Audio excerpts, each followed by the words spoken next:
नमस्कार दोस्तों, competition academy के यूट्यूब पोर्टल पे आपका स्वागत है। उम्मीद करते हैं कि आप लोगों की पढ़ाई अच्छी चल रही होगी और हमारे बहुत से कैंडिडेट ऐसे हैं जो हमारे सब्सक्राइबर हैं चैनल पर, भले ही वो हमारे पेड मेंबर्स नहीं हैं, उन्होंने एडमिशन नहीं लिया है, लेकिन फिर भी हमारे परमानेंट सब्सक्राइबर हैं। लगातार उन लोगों का मैसेज कमेंट आता रहता है, तो इसीलिए वो लोग इंतज़ार भी करते रहते हैं हमारे वीडियो का कि कब कोई वीडियो पब्लिक होगा। तो बीच बीच में हम वीडियो पब्लिक करते रहते हैं। आज उन्हीं लोगों के लिए 50 प्रश्नों की ये टेस्ट सीरीज है जो पब्लिक की जा रही है। यदि आप भी हमारे चैनल पर नए हैं तो चैनल को सब्सक्राइब कर लीजिए, वीडियो को लाइक कर लीजिएगा, ताकि जब भी कोई वीडियो पब्लिक हो आप तक नोटिफिकेशन ज़रूर पहुँचे। ऊपर जो फ़ोटो देख रहे हैं ये हमारे 2020 में नवंबर में जो परीक्षा हुई यूजीसी नेट में, उसमें नेट और जेआरएफ क्वालिफाई कैंडिडेट हैं। इस समय हमारे बैच में 124 लोग हैं और हम चाहते हैं कि हमारे 124 कैंडिडेट में से कम 60-65% कैंडिडेट ज़रूर सफल हों, क्योंकि सभी लोग तो पढ़ने वाले नहीं होते हैं, तो सभी लोगों को पता है कहीं ना कहीं कोई कमियां रह जाती हैं, या फिर कोई लोग, बहुत सारे लोग ऐसे हैं जो परीक्षा देते ही नहीं हैं सेंटर दूर होने के कारण, या कुछ लोग अभी इसके एलिजिबल नहीं लेकिन तैयारी पहले से कर रहे हैं। तो ऐसे बहुत सारे कैंडिडेट निकल जाते हैं, लेकिन उनमें 65% कैंडिडेट ऐसे होते हैं जो पूर्ण रूप से देना चाहते हैं। तो चलिए शुरू करते हैं आज की टेस्ट सीरीज। दूसरी चीज़ आपको और बता दें, 14 मार्च से हमारा क्रैश कोर्स प्रारंभ होगा।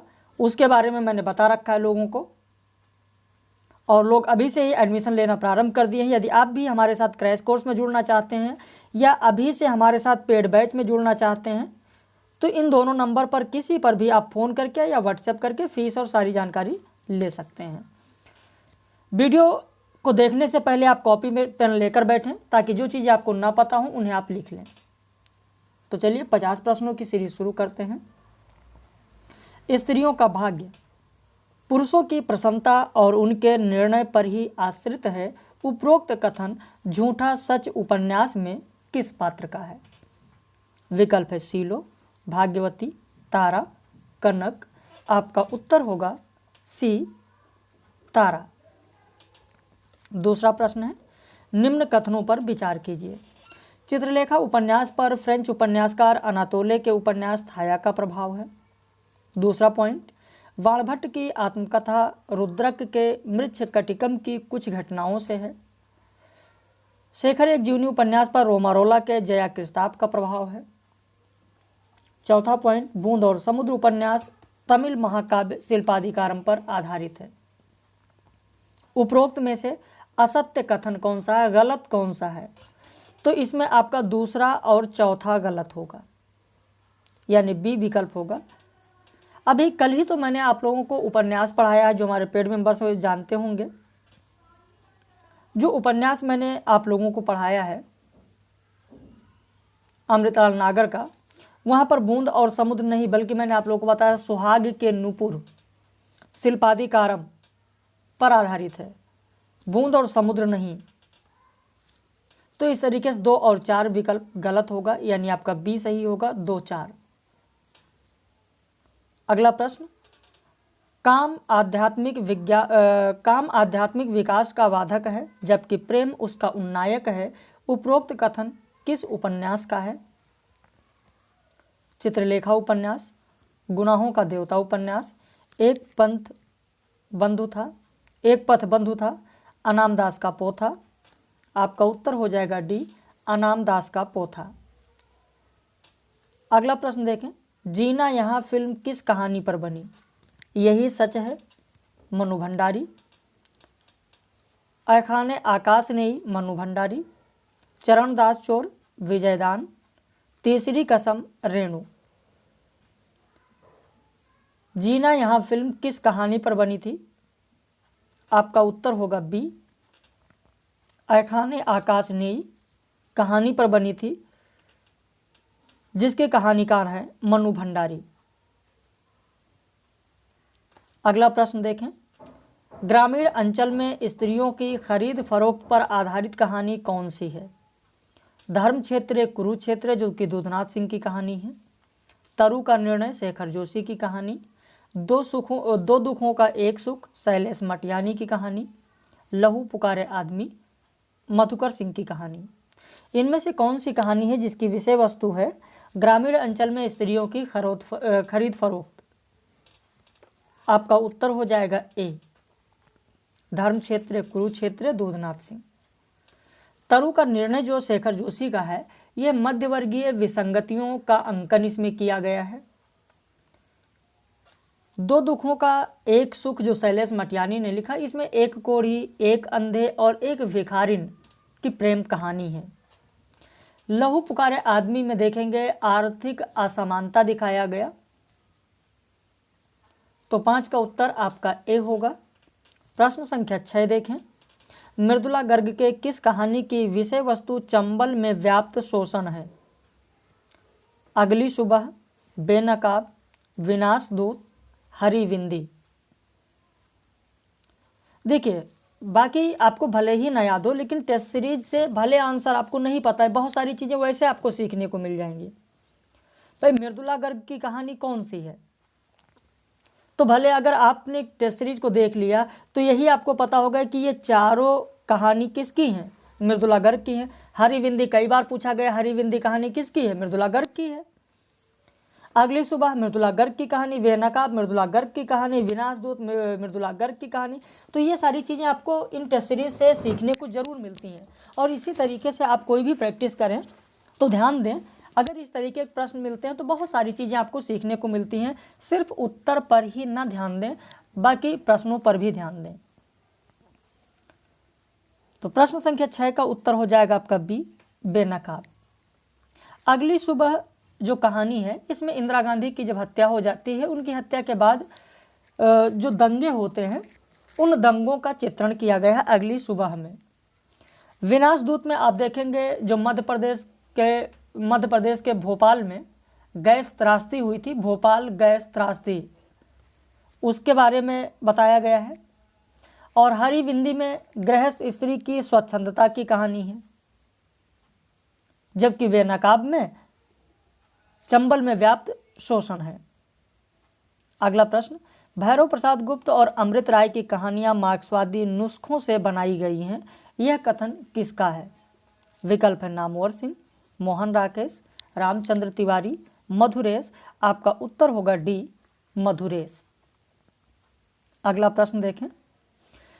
कामना में जिस प्रतीकात्मक शैली का सूत्रपात हुआ है, वह आगे चलकर आंसू काव्य, प्रतिध्वनि कहानी और एक घूंट नाटक में विकसित हुई और वही कामायनी में प्रस्फुटित हो उठी है।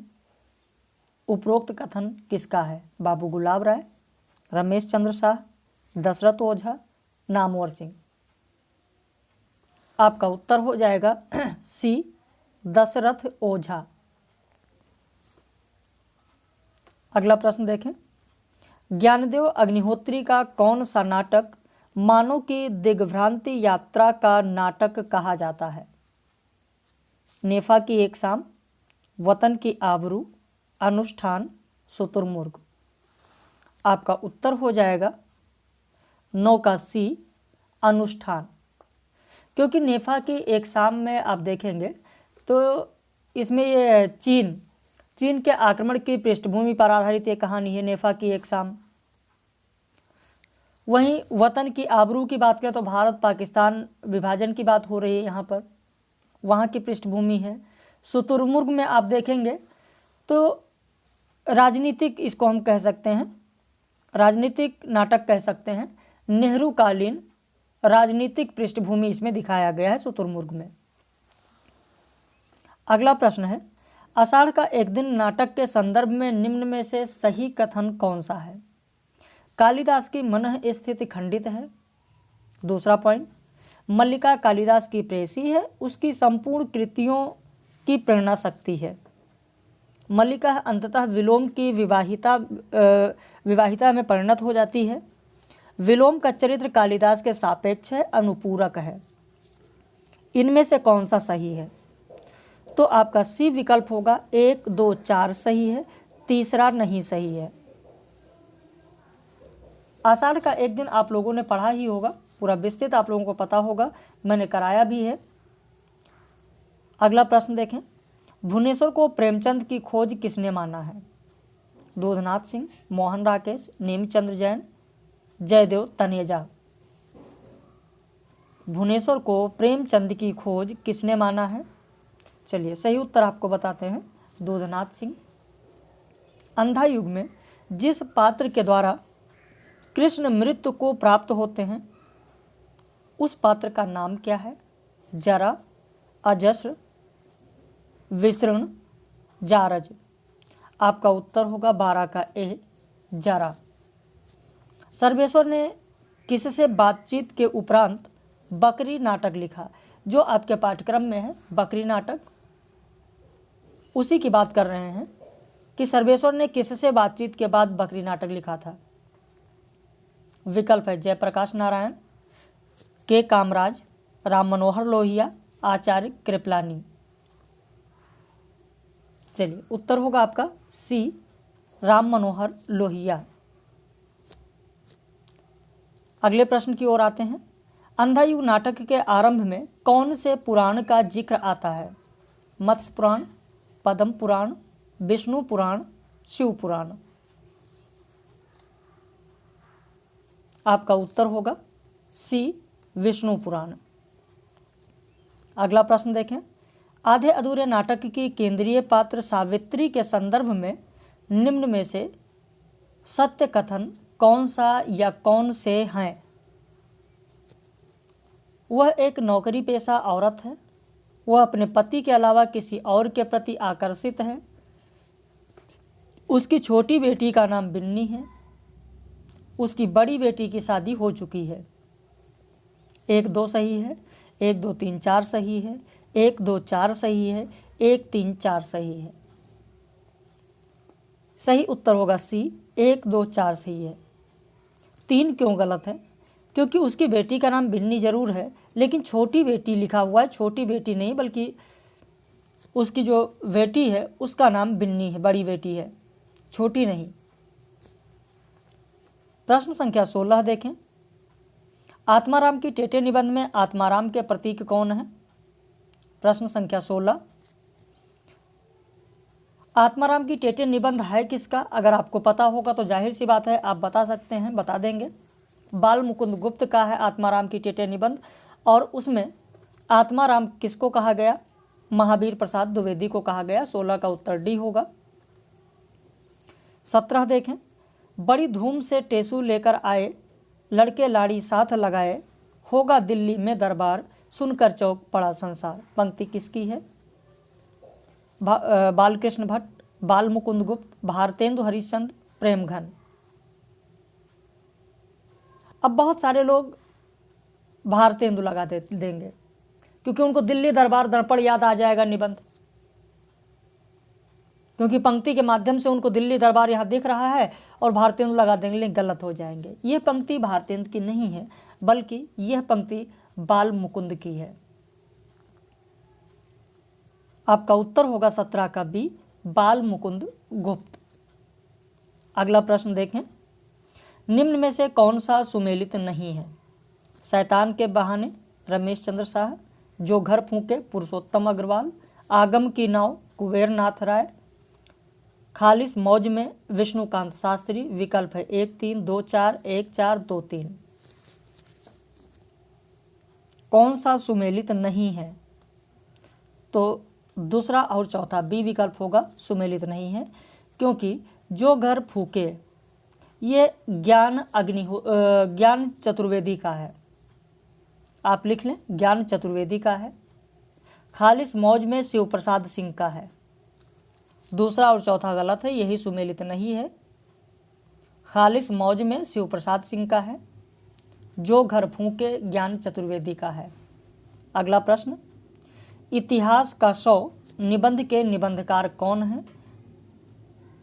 आपका उत्तर होगा रविंद्रनाथ त्यागी। अगला प्रश्न, छाया का जंगल निबंध के लेखक कौन है? आपका उत्तर होगा ए, अज्ञे। अगला प्रश्न देखें, घूमता आईना किस पत्रिका का अस्थायी स्तंभ था? विकल्प है धर्मयुग, विचार, नवजीवन, नया साहित्य। आपका उत्तर होगा धर्मयुग। अगला प्रश्न है, निम्न में से कौन सी पत्रिका मासिक नहीं थी? कर्मयोगी, सरस्वती, मर्यादा, श्री शारदा। उत्तर हो जाएगा ए कर्मयोगी। अगला प्रश्न देखें, निम्न में से किस पत्रिका का प्रकाशन वर्ष 1900 ईस्वी नहीं था? यानी इनमें से 3 ऐसी पत्रिकाएं थीं जो 1900 ईस्वी में प्रकाशित हुई, लेकिन एक ऐसी पत्रिका है जिसका प्रकाशन 1900 ईस्वी में नहीं हुआ, और उत्तर आपका हो जाएगा डी समालोचक।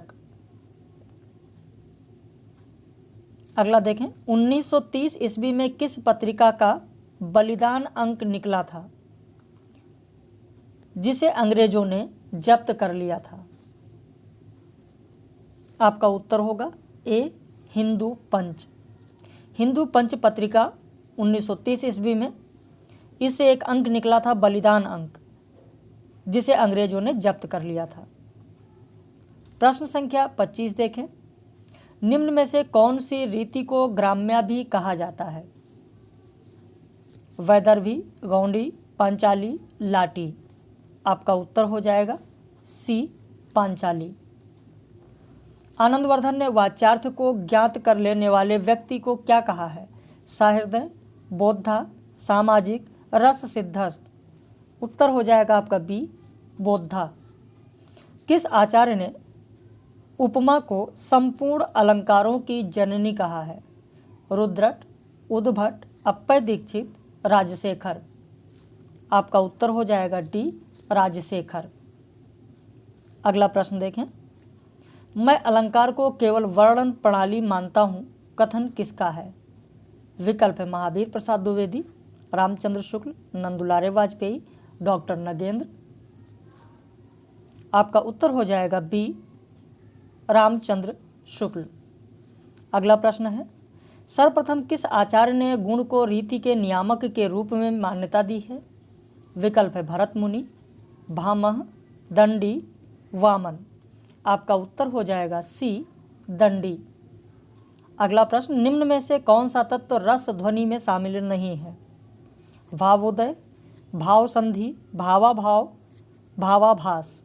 आपका उत्तर होगा सी भावाभाव। अगला प्रश्न देखें, किस विद्वान ने उक्त व्यक्ति प्रकरण की भाषा को प्राचीन कोसली कहा है? सुनीति कुमार चटर्जी, नामवर सिंह, धीरेन्द्र वर्मा, राहुल सांकृत्यायन। आपका उत्तर हो जाएगा ए सुनीति कुमार चटर्जी। नासिक के व्यंजनों का दूसरा नाम क्या है? संयुक्ताक्षर, अनुस्वार, पंचमाक्षर, बद्धाक्षर। उत्तर हो जाएगा आपका सी पंचमाक्षर। स्वनिम को और क्या कहते हैं? विकल्प है वर्ण, ध्वनि, अक्षर, स्वर। आपका उत्तर होगा बी ध्वनि। अगला प्रश्न, निश्चय ही आचार्य द्विवेदी हिंदी के सबसे अधिक सशक्त इतिहासकार रहे हैं। उपरोक्त कथन किसका है? नलिन बिलोचन शर्मा, नामवर सिंह, डॉक्टर नगेंद्र, गणपति चंद्र गुप्त। आपका उत्तर होगा डी गणपति चंद्र गुप्त। अगला प्रश्न देखें, हिंदी के विधेयवादी साहित्य इतिहास के आदम प्रवर्तक शुक्ल जी नहीं अपितु गिरियर्सन है। यह कथन किसका है? नलिन बिलोचन शर्मा, मैनेजर पांडे, डॉक्टर नगेंद्र, गणपति चंद्र गुप्त। आपका उत्तर हो जाएगा ए नलिन बिलोचन शर्मा।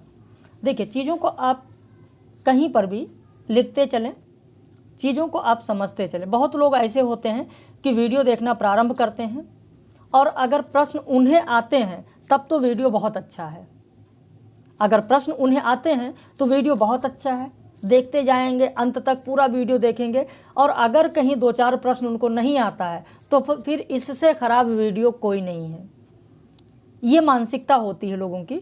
तो आप इन मानसिकता से बाहर निकलें, अपनी कमियों को ढूंढें। अगर आपको नहीं आता है इसका मतलब कि कमी है,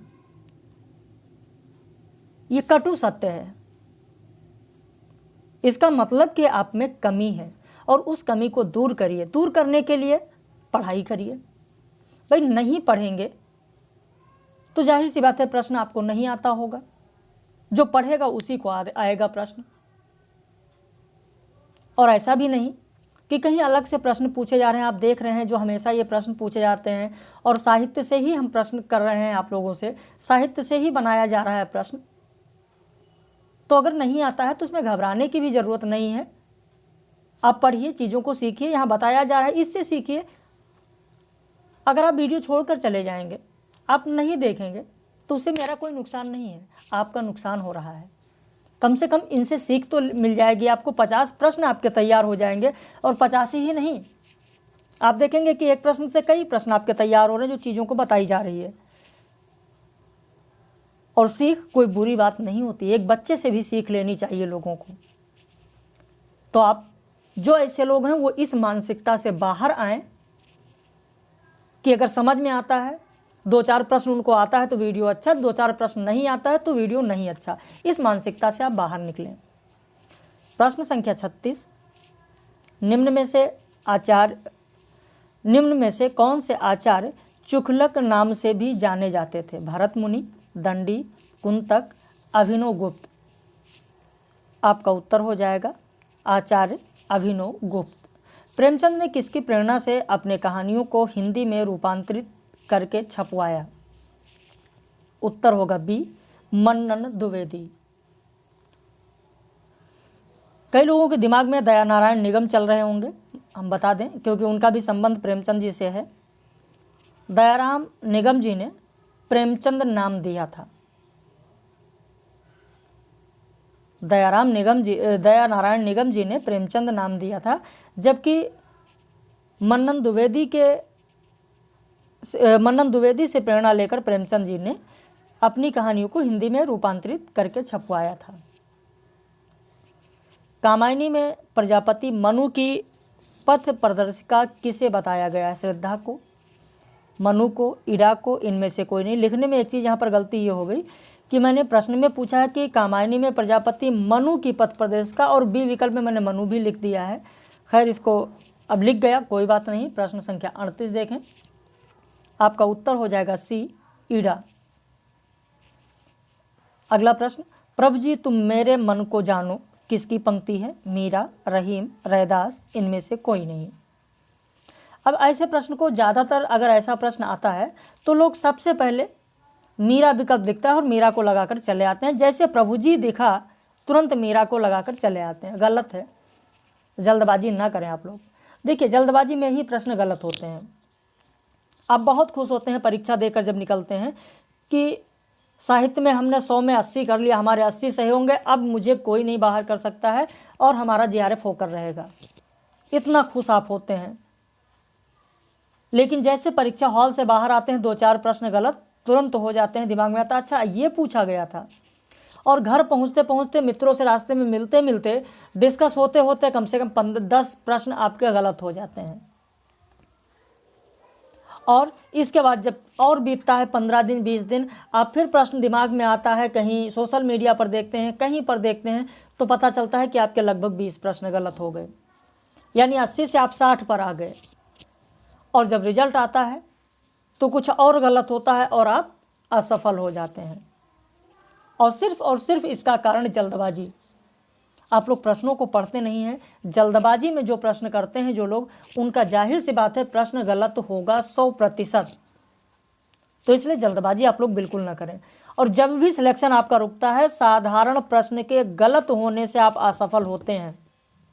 अगर आपने परीक्षा दिया है, वीडियो देख रहे हैं, अगर आपने परीक्षा दिया है तो आपके साथ ये जरूर हुआ होगा, अगर आप असफल हुए होंगे, कि आपके साधारण प्रश्न गलत होने से, जो गलत नहीं होने चाहिए वो गलत हो गए, और उनके गलत होने से आप बाहर हो गए। तो इन चीज़ों को ध्यान दीजिए, ये सुधार करिए अपने अंदर, जल्दबाजी ना करिए। तो प्रभु जी तुम मेरे मन को जानो, ये पंक्ति यहाँ पर विकल्प होगा इनमें से कोई नहीं, क्योंकि यह पंक्ति सुभद्रा कुमारी चौहान की है। किसकी है? तो सुभद्रा कुमारी चौहान की है। अगला प्रश्न देखें, पाश्चात्य काव्यशास्त्र के सलाहकार पुरुष कौन है, किसे माना जाता है? प्लेटो, अरस्तु, क्रोचे, इलियट। आपका उत्तर हो जाएगा सी, क्रोचे। अगला प्रश्न देखें, निम्न में से किस उपन्यास को साहित्य अकादमी पुरस्कार मिला है? पारिजात उपन्यास जो कि नासिरा शर्मा का है, विनायक उपन्यास जो कि रमेश चंद्र शाह का है, मिलजुल मन जो कि मृदुला गर्ग का है, रहन पर रघु जो कि काशीनाथ सिंह का है। 1 2 2 3 1 3 4 उपरोक्त सभी। तो ये जितने के जितने उपन्यास आप देख रहे हो इन सबको साहित्य अकादमी पुरस्कार मिल चुका है। अगला प्रश्न है, साहित्य अकादमी पुरस्कार से सम्मानित कविता संग्रह हवा में हस्ताक्षर किसका है? हवा में हस्ताक्षर काव्य संग्रह को भी साहित्य अकादमी पुरस्कार मिला है और ये हवा में हस्ताक्षर कविता संग्रह किस कवि का है? रामदास मिश्र का है, चंद्रकांत देवताले का है, उदय प्रकाश का है, कैलाश वाजपेयी का है। किसका होगा? तो आपका उत्तर होगा डी, कैलाश वाजपेयी। अगला प्रश्न, साहित्य अकादमी पुरस्कार से सम्मानित कविता संग्रह कौन कौन सा है? अनुभव के आकाश में चांद लीलाधर जगूड़ी, नए इलाके में अरुण कमल का, हम जो देखते हैं मंगलेश डबराल का, दो पंक्तियों के बीच राजेश जोशी, दुष्चक्र में श्रेष्ठा वीरेंद्र डगवाल। विकल्प है 1 2 3 2 3 4 3 4 5 उपरोक्त सभी। तो यहाँ पर ये जितने कविता संग्रह हैं इन सभी कविता संग्रह को साहित्य अकादमी पुरस्कार मिल चुका है। अब आप खुद देखिए एक प्रश्न से कितने प्रश्न आपके तैयार हो जाएंगे। अनुभव के आकाश में चांद कविता संग्रह किसका है? सीधा प्रश्न पूछा जा सकता है, लीलाधर जगूड़ी का है। हम जो देखते हैं कविता संग्रह किसका है? मंगलेश डबराल का है। नए इलाके में कविता संग्रह किसका है? अरुण कमल। तो इस तरीके से पूछे जा सकते हैं, या सुमेलित करने पूछा जा सकता है, या साहित्य अकादमी पुरस्कार को लेकर पूछा जा सकता है। बहुत सारे प्रश्न इतने से ही बन सकते हैं। तो इन सारी चीज़ों को आप लोगों को ध्यान रखना है, जल्दबाजी बिल्कुल भी ना करें, चीज़ों को सीखते चलें। नाथ साहित्य की विशेषताएं कौन कौन सी हैं? पंचमकार का त्याग, नारी को साधना के केंद्र में लिया, हठ योग साधना पर बल दिया, वामार्गी साधना पद्धति अपनाया, अंतः साधना पर बल दिया। 1 3 5 2 3 4 1 2 3 उपरोक्त सभी। अब इनमें से नाथ साहित्य की विशेषता कौन सी है? आपके कमेंट का इंतजार रहेगा प्रश्न संख्या 44 पर, क्योंकि इसको साहित्य के जितने विद्यार्थी हैं शुरू तो यहीं से करते हैं। भाई आप लोग नाथ साहित्य जितने लोग भी हो सभी लोगों ने पढ़ा, हिंदी साहित्य का इतिहास जरूर पढ़ा होगा। और मुझे जहाँ तक उम्मीद है कि जितने भी आप लोग देख रहे हो वीडियो सभी लोग नाथ साहित्य के बारे में जानते होंगे, और यहाँ पर जो 5 पॉइंट दिया गया इन 5 पॉइंट के बारे में भी जानते होंगे। तो प्रश्न संख्या 44 में आपको बताना है कि इनमें से कौन सी विशेषता नाथ साहित्य की है। पंचमकार का त्याग फिर बता दें, नारी को साधना के केंद्र में लिया, हठ योग साधना पर बल दिया, वामार्गी साधना पद्धति अपनाया, अंतः साधना पर बल दिया। विकल्प है 1 3 5 2 3 4 1 2 3 उपरोक्त सभी। वीडियो कैसे लगा, प्रश्न कैसे हैं, ये सारी चीज कमेंट में आपको जरूर बताना है। और खासकर इस प्रश्न 1 2 प्रश्न इधर के हैं जो उसको जरूर बताना है कि क्या आपको पता था। सही उत्तर होगा आपका ए 1 3 5, दूसरा नहीं होगा और चौथा नहीं होगा, क्योंकि नाथ साहित्य में नारी साधना को केंद्र से बाहर कर दिया गया है, केंद्र में नहीं रखा गया, केंद्र से बाहर कर दिया गया। और वाममार्गी साधना पद्धति नहीं अपनाई गई, बल्कि वाममार्गी साधना पद्धति का त्याग किया गया है नाथ परंपरा में। तो 44 का उत्तर आपका हो जाएगा ए 1 3 5। प्रश्न संख्या 45, वसंत विलास रचना में कुल कितने दोहे हैं? प्रश्न संख्या 45, 204, 201, 84 या 54। तो आपका उत्तर हो जाएगा सी 84। राउल बेल में कुल कितनी भाषाओं के शब्द मिलते हैं? भाषाओं नहीं बल्कि इसको बोलियों कर लीजिएगा। राउल बेल में कुल कितनी बोलियों के शब्द मिलते हैं? प्रश्न संख्या 46, आपका उत्तर हो जाएगा डी 7।